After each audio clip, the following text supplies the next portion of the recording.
Whether it's the law enforcement, FBI, or the Navy SEALs, they all seem to love using Glocks. All the parts of a Glock gun could be customized and replaced. The look of it, it's like a Costco fashion. The trigger pull feels a bit ambiguous.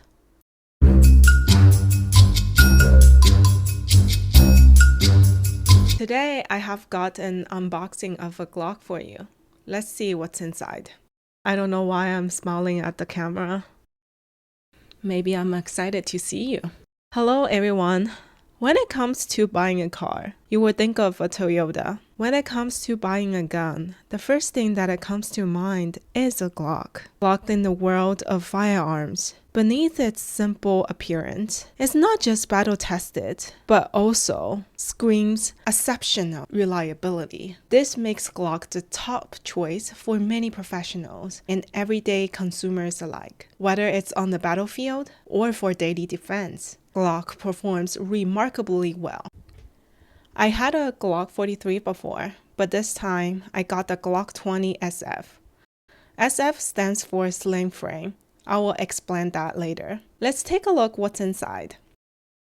First off, there is a lock that I don't really use, since I keep all my guns in the safe.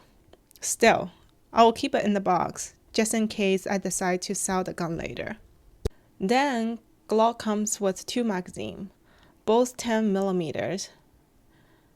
A capacity of only 10 rounds, as my state, Washington State, only allows 10 rounds magazine. Also, there is a bullet loader, but I find it really hard to use though. So I have my own speed loader, which works really well. Next, there is a cleaning rod, and that reminds me of a spork. A Glock simplified it to one rod. Very clever design. There is also a user manual pamphlet, but I will leave that in the box. That's all there is. Very minimalistic. Every time I unbox a Glock, I have to appreciate its minimalistic approach. It's like two simple cushions holding the gun, making it look like a sandwich, honestly. Quite interesting. Now, let's take a look at the gun itself. The Glock looks pretty similar. I had a CZ before, and today I brought it out for comparison. Honestly, Glock feels like a Costco fashion, and CZ is more like high-end fashion brand. But don't get me wrong, I love Costco. Talking about the Glock 20 SF I bought, the SF stands for slim frame, not the size of the gun, but the slimmer grip area. It's suitable for people with smaller hands like me. You might be wondering why I chose 10mm. It is because I have a bucket list item. I want a RV. So I thought having a 10mm for self-defense during outdoor travels would be a good idea.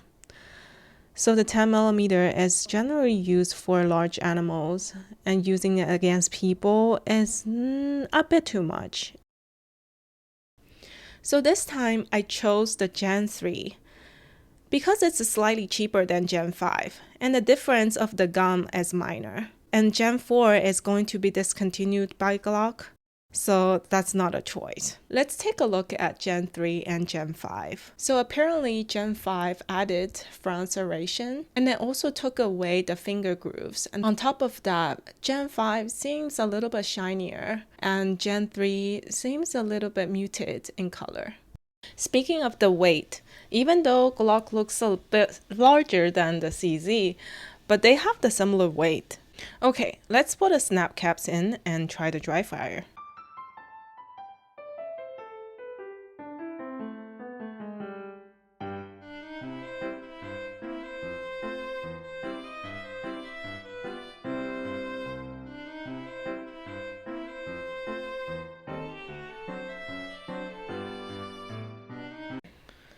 I have to say, the Glock's magazine is so smooth, making it so user-friendly, especially for weak hands like me. The slide is very easy to manipulate, even without the front serration.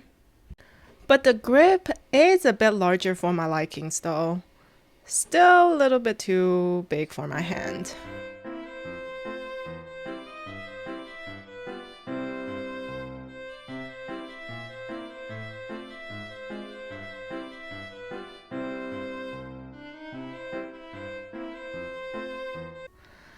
And for the trigger, if you prefer a crispy trigger, like snappy feelings, Glock might not be your favorite. The trigger is a little bit ambiguous. How do I describe it? It's like a sandy feeling and something like stuck inside the trigger. However, Glock allows customization of every part, so there's many companies selling replacement parts. One last thing, when I try aiming at something, I feel like Glock's front sight pressing down a bit. I guess it's for our wrist to lock in a position for a better recoil management.